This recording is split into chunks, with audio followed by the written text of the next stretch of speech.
Assalamualaikum warahmatullahi wabarakatuh. Perkenalkan nama saya Vanestiana dari kelas TP4502. Pada kesempatan kali ini saya akan menjelaskan mengenai alam dan manusia untuk tugas besar mata kuliah pendidikan agama Islam. Pengertian manusia. Tiga istilah yang digunakan Al-Quran untuk mengenai arti manusia sendiri itu ada tiga. Yang pertama ada Bashar, kedua insan, yang ketiga ada Bani Adam.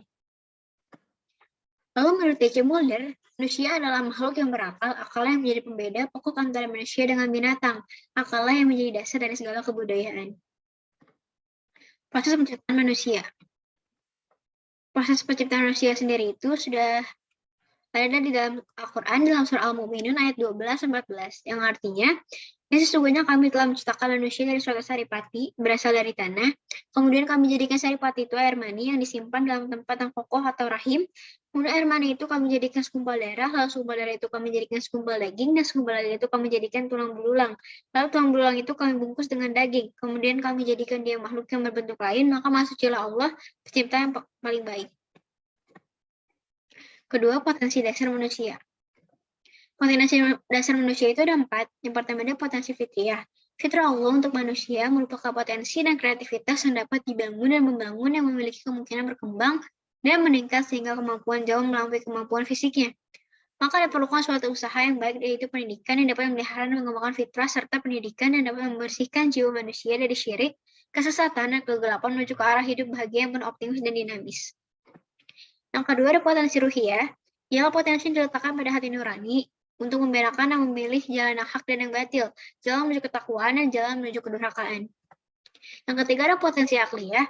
Potensi akliyah terdiri dari panca indera dan akal pikiran. Dengan potensi ini, manusia dapat membuktikan dengan daya nalar dan ilmu tentang kekuasaan Allah.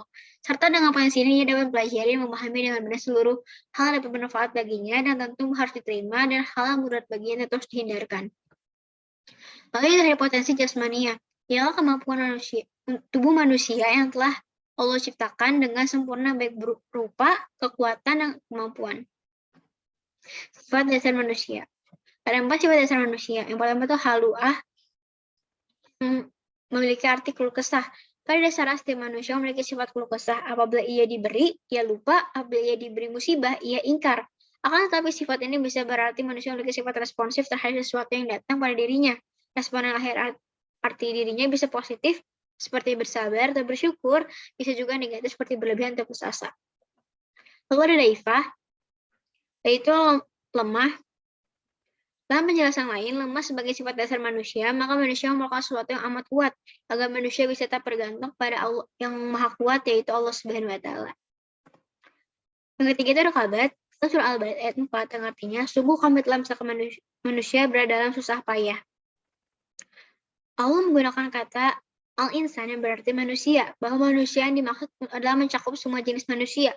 Manusia yang baik, manusia yang jahat, manusia yang beriman maupun manusia yang tidak beriman. Semua diciptakan Allah dalam keadaan kabad.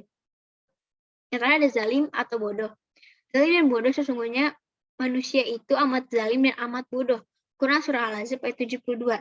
Kezaliman dan kebodohan manusia dalam ayat di atas disebabkan karena rusak dan kotornya bumi, karena pertumpahan darah dan ulah manusia itu sendiri yang tidak terawat bumi dan selisihnya sesuai dengan ketentuan Allah. Tugas, fungsi, dan peran manusia. Tugas, fungsi, dan peran manusia itu ada 2. Yang pertama itu manusia sebagai abid, yaitu artinya hamba Allah. Sebagai hamba Allah di muka bumi memiliki tugas itu untuk mengabdi dan beribadah kepada Allah seperti dalam surah Az-Zariyat ayat 56. Yang artinya, dan aku telah menciptakan jin dan manusia melainkan supaya mereka menyembahku.